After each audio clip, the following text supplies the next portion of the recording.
had an opportunity to go back through the video, saw a lot of good things that we were in position to do. I thought defensively it was one of our better games.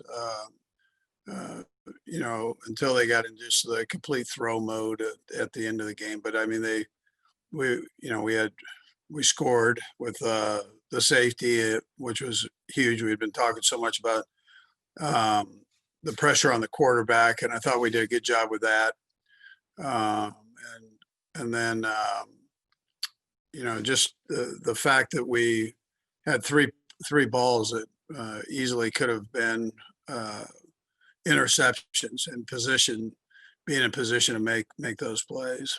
Then I thought offensively, we started off a little bit slow, and then it picked up. I mean, where we were moving the ball, we got a couple crazy turnovers there that were not the norm for us offensively, and we'll take care of those. But I thought we moved the ball well. We scored in a couple different ways, running the ball and also passing the ball, and then obviously the last play with the rollout pass to 10, I thought was big on a fourth down call that really iced the game basically for us when it was all said and done.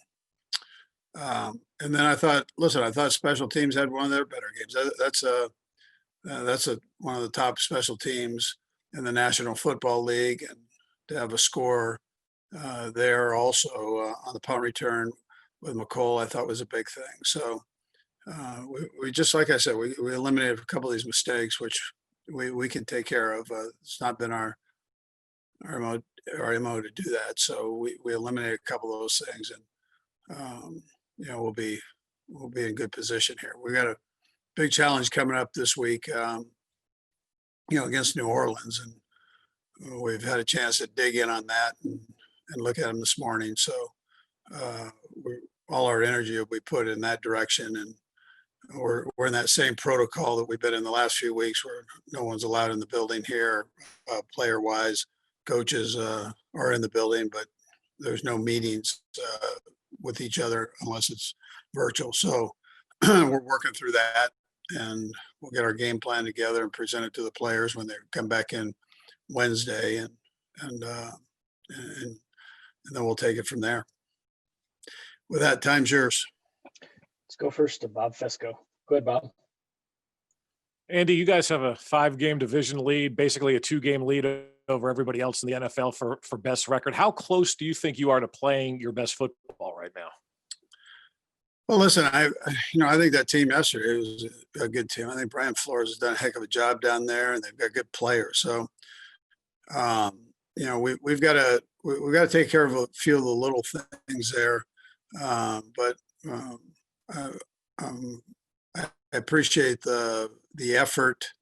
Guys are the mistakes that we're making are guys trying to make that extra play, just that extra little inch to be even better than what you are. And so sometimes you can go a little too far with it, and but that's easier to back down than when you don't have the juice. If you're trying to muster up juice, that's not always a good thing. So this is probably just the opposite of that. And so we're close.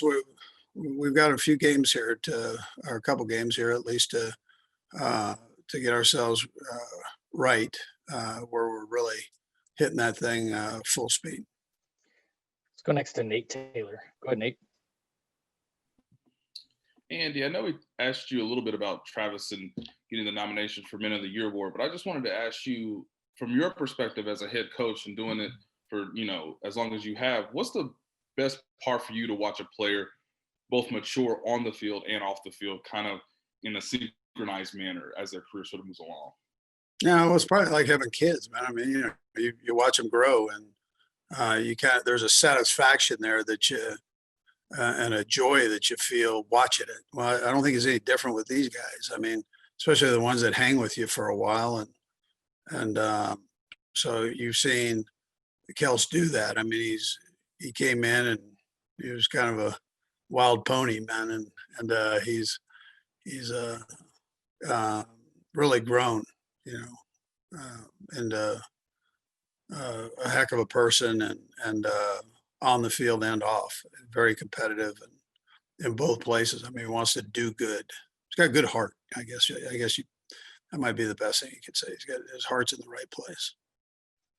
Let's go next to Herbie Tiopi. Go ahead, Herbie. Hey, Coach, good afternoon. What stands out? I got two questions here for you. The first one is, what stands out to you about a Sean Payton offense? And the second one, Coach Payton typically uses Tuesdays to look at every touchdown scored over the weekend, and sometimes he'll use it for some of his stuff. How often do you do that? Yeah, well, we look at everything. I mean, we look at college, pro, everything. So, excuse me, I mentioned this before, but Joe Blademeyer does a real good job with all that. So, we try not to miss too much in that area. Sean does a heck of a job, though. You know that. I mean, you were down there, and he's a real good football coach and time tested, which means something. So he's been there a long time and done very well. Let's go next to Surin Petro. Go ahead, Surin. Coach, I know we've talked about Patrick's mechanics and also his creativity there. How do you balance? What do you say to him when he makes so many great plays and so many unorthodox plays, right? That you tell most quarterbacks don't even try to do it.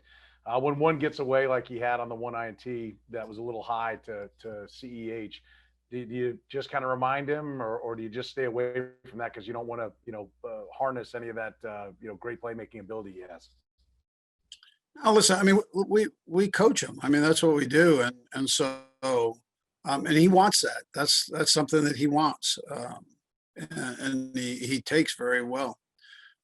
But at the same time, I want him to keep firing. I mean, there's no discouragement that takes place. I mean, that's not how we roll. If there's something we can give him to help him, we'll do that because we understand how he's wired and how receptive he is to it. So, and a lot of times he'll come up and go, "What'd you see?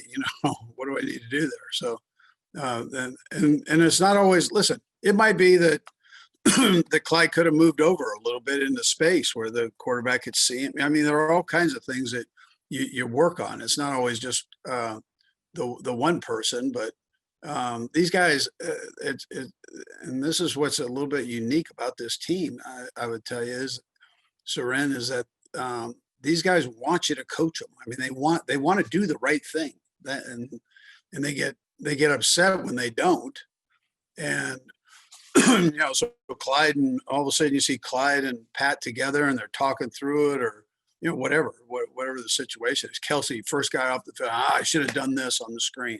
I mean, those are then the Pat goes, I should have anticipated him bouncing up like that. So it's pretty selfless that way, and they're not one to point fingers at each other, which I mean I think that's really a pretty good thing to have. Let's go next to Adam Teicher. Go ahead, Adam. Hey, Andy, wanted to ask you about Durant and how you felt he did when he got in the game last night. And is he your guy in New Orleans on Sunday if Remmers can't make it back? Yeah, well, we'll see. I haven't met with Andy Heck on all that, but I would tell you that, excuse me, I would tell you that, he did some good things. I mean, he's young, so there's some things he could do that he needs to work on, but he's a great kid. And, again, his heart's in the right place. I mean, he wants to do well. So just a matter of experience, I think, there. Let's go next to Aaron Ladd. Go ahead, Aaron.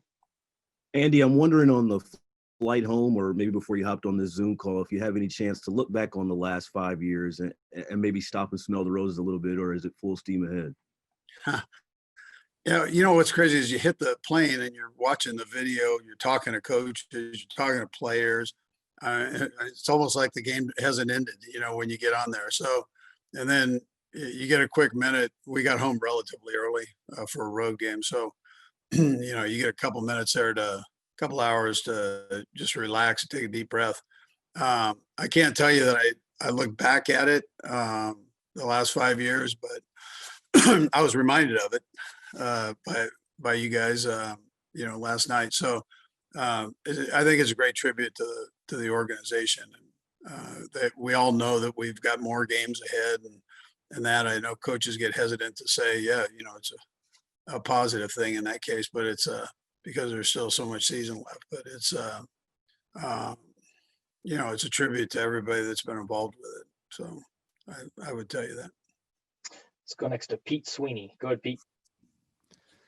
Hey, Coach, I had a follow-up to Adam's question on Durant. Just how difficult is it to, especially as a rookie, come off the bench in a game and perform well at the right tackle position? And then just how much growth do you sometimes see when they are able to get maybe a week of work and then play the game on Sunday? Yeah, well, he's a smart kid, and he I'm not telling you he's not going to be in there. That's not what I'm telling you. The one unique thing about him is he plays guard and tackle for you, and can do both at a good level. So I think he's got great upside. I mean, the one thing none of us know is he hasn't had to do it for an extended period of time. So a week is a week more than what he would have had, and that's a plus. And one game, is one more game ahead than what he's had before, and then we all watch and see how things go with it. Got 3 more up here. We'll start with Darren. Go ahead, Darren. Coach, good afternoon. Look, I will understand if it sounds like nitpicking, and I'm guilty of it, but with the expectations that you have as the head coach and the team has within itself, you said you look back at the tape. Do you feel like going further, you all need to play with more of a sense of urgency? I understand you're 12-1, but of course, as you get closer and closer to the playoffs, falling behind and then trying to play catch up and getting ahead and staying ahead of a team, may be more difficult this year compared to last year. Yeah. So things are tougher as you keep moving up. Although that was a good football team we played, so I don't want to slight them at all. What I'm saying, but as you go down the stretch here, everybody's trying to get to the same place, and you've got to, you have to do well, and you want to try to eliminate the mistakes the best you can. There were so many positive things in this game, and we were so close in some areas that we've been working on, and so we're right there. We just got to keep pounding and pushing, and then good things happen. There are ways of doing this where you see coaches and players, they beat themselves up over every little thing to perfection. Well, yeah, we're all striving for that. Yeah, that's what we're trying to do. But at the same time, you're playing good competition. This is the NFL, man. So there's no joke that way. You're playing against good people, and keep working on those things that we need to work on. We're going to get there. We're going to keep pounding that. But at the same time, you have to enjoy that win, and then you move on. You don't have a lot of time to do it. It's you get a plane ride and you're back into it. So you better enjoy it the best you can, and then let's go. Let's go next to Rob Collins. Go ahead, Rob. Hey, Coach. Patrick Mahomes is 8-1 since 2019, being down by 10 points. I mean, that's just amazing. Is there anything that he does now that surprises you? Yeah, well, yeah. I mean, you see it in practice, you see it in games. There are things, but I try not to expect those things. I think you get into trouble when you do that. There are just so many things. I mean, my mind, when you ask that question, my mind goes into the detail at practice, how much study time he spends away from this building here at home, making sure that he's got all the wording down of every play. And it takes time. It's a great challenge that way. Not only that, but to know where everybody is on a split second. And then how he practices out here with his guys, how he manages the guys around him, and keeps everybody involved, where you think you have a chance on about every play to get a grab, and if he's throwing it. So how he makes the linemen feel a part of it. It transfers over to the defense, the same thing. Gives the defense an opportunity to feel like you have a chance in any game, right? So we can do these things here, on defense, and we stand a chance, and special teams likewise. So I mean, it's a bigger question than maybe what you thought, but he does a lot of things for you that way. We'll go last to Steve Walls. Go ahead, Steve. Hey, Coach. You mentioned limiting mistakes and guys not beating themselves up about making those mistakes. But talk about Patrick's ability to still compete. I mean, even though it seems like things aren't going his way in like the game yesterday, but how much of that is fueled by like the come from behind wins in the playoffs and in Super Bowl last year? Yeah, Steve, on that. So when I say don't beat yourself up, well, you think about it. But sometimes you beat yourself up where you can't function now in the present. And so try to learn from it. That's what you want to try to do. Learn from it so I can be better in the present and not all of a sudden stress on it to where I can't function. So anyway, that's what I mean by that. But and then Pat's a great example of that. So he makes a mistake. He wants to know why, or he does know why, and he wants to do better, but it's not where he completely tightens up and can't play and let his personality show through his play. So and I think that's important for guys to do. I mean, I've seen it as you have. I mean, we've seen it done the other way where guys they lock up and they become like too small up here to handle it. But anyways, he does a nice job. Coach, we appreciate the time. Thank you for joining us. Okay, guys. Thank you. Appreciate it.